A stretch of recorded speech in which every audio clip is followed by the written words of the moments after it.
Peter, Bruce, do you have any reaction to that? I mean, he spoke to my colleague.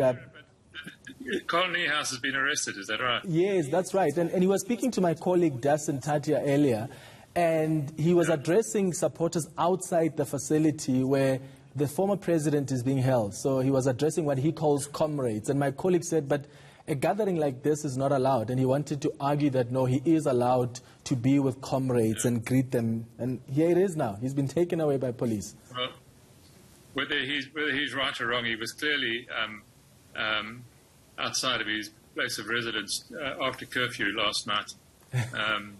And I don't think there'd be any excuse for that. It certainly wasn't part of his job to be at Nkandla. Yeah. But yeah, Carl is Carl. What can you do? Yeah, I don't expect anything less. How do you think government has handled this matter? The president hasn't really directly said a word. I imagine he didn't want to come across as if he's interfering, even though some people said, including the DA. Why isn't he coming out to assert the importance of the rule of law? Yeah, look, well, because, it's the rule of law, not the rule of Ramaphosa, and that's the whole point. I mean, and so the last word on this was what the Constitutional Court had to say on Tuesday. Anything else would have been sort of vaguely Trumpian and silly.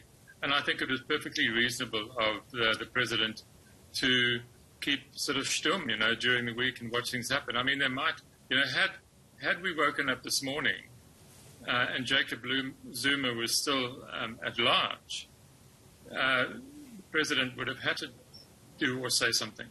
But he wasn't, and so he didn't have to. And that's his good luck or good planning. But it's been what he's been trying to do ever since he became the president, is to repair institutions and let them do their work. There's a conversation now about a presidential pardon. Reverend Frank Chukani thinks that could work, but he says the condition should be that Zuma actually does admit that he has done wrong. If you look at what his spokesperson, or the spokesperson for his foundation, Clement Manyathela, says, it doesn't look like he still thinks there's anything wrong that he's done. No. What have I done? He keeps asking. No? Tell me what it is that I've done.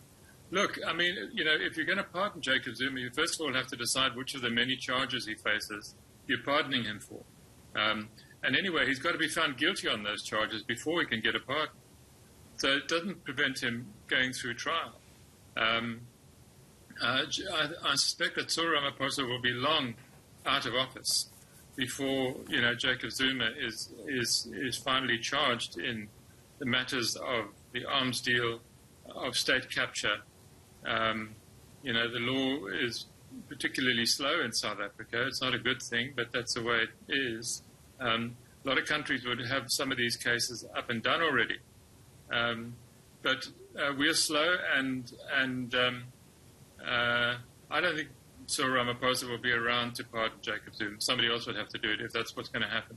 Yeah. Peter, Bruce, thank you so much for your time on The Lead this afternoon.